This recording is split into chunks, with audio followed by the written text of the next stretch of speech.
బులెటిన్లో Spain news చూద్దాం. హనుమకొండ జిల్లా ఉప్పల్లో చైన్ స్నాచర్ రెచ్చిపోతున్నారు. మారమల్లి రుక్మిణమ్మ అనే వృద్ధురాల మహిళల మెడలోంచి ఉన్న 3.5 తులాల బంగారు గొలుసును చోరీ చేశారు. బాధితురాలు పోలీసులకు ఫిర్యాదు చేసింది.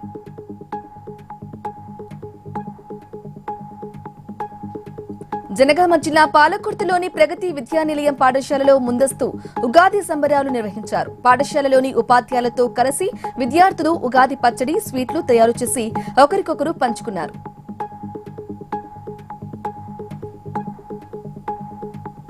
వనపర్తి జిల్లా పెద్దగూడెం సమీపంలో హిందుస్థాన్ పెట్రోలియం కార్పొరేషన్ లిమిటెడ్ ఆధ్వర్యంలో మాక్ డ్రిల్ నిర్వహించారు. పంట పొలాల వెంట వెళ్తున్న గ్యాస్ పైప్ లైన్ లీకేజీ అయినప్పుడు రైతులు తీసుకోవాల్సిన జాగ్రత్తలపై అవగాహన కల్పించారు.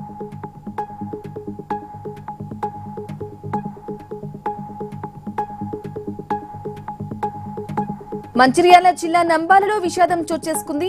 ఇక గ్రామానికి చెందిన దాసరి శేఖర్ అనే రైతుకు వ్యవసాయ పొలంలో ప్రమాదవశాత్తు విద్యుత్ వైర్కు తగిలి అక్కడికక్కడే మృతి చెందాడు.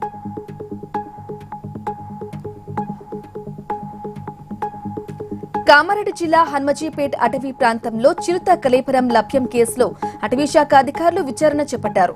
చనిపోయిన చిరుత కాళ్లకూలను కట్ చేసుకుని వెళ్లిన జబ్బర్ అనే వ్యక్తిని అరెస్టు చేసినట్లు ఫారెస్ట్ రేంజ్ ఆఫీసర్ హబీబ్ తెలిపారు.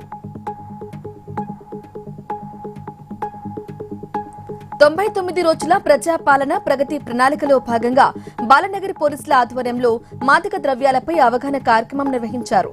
డ్రగ్స్ యువత జీవితాన్ని నాశనం చేస్తాయని, మత్తుకు బానిసనైతే నేరాలు ఆకృతాలకు దారితీస్తాయని ఏసీపీ అన్నారు.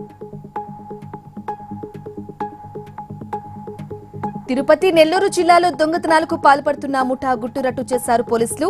నిందితుల నుంచి 4 లక్షల విలువైన 400 కేజీల రాగి వైర్, 2 ఆటోలు, 2 బైక్లు స్వాధీనం చేసుకున్నట్లు పోలీసులు తెలిపారు.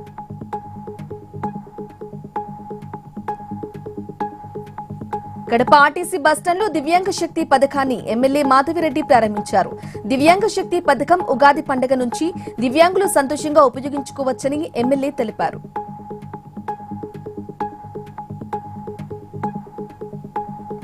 కామారెడ్డి జిల్లా మాచారెడ్డి శివారులో రన్నింగ్ కారులో నుంచి ఒక్కసారిగా మంటలు వ్యాపించాయి.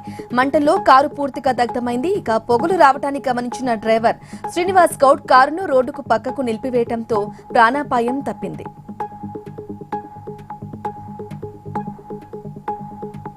వికారాబాద్ జిల్లా పరిగిలో అకాల వర్షాలకు పంట నష్టపోయిన ప్రాంతాన్ని మాజీ ఎమ్మెల్యే కొప్పుల మహేష్ రెడ్డి పరిశీలించారు.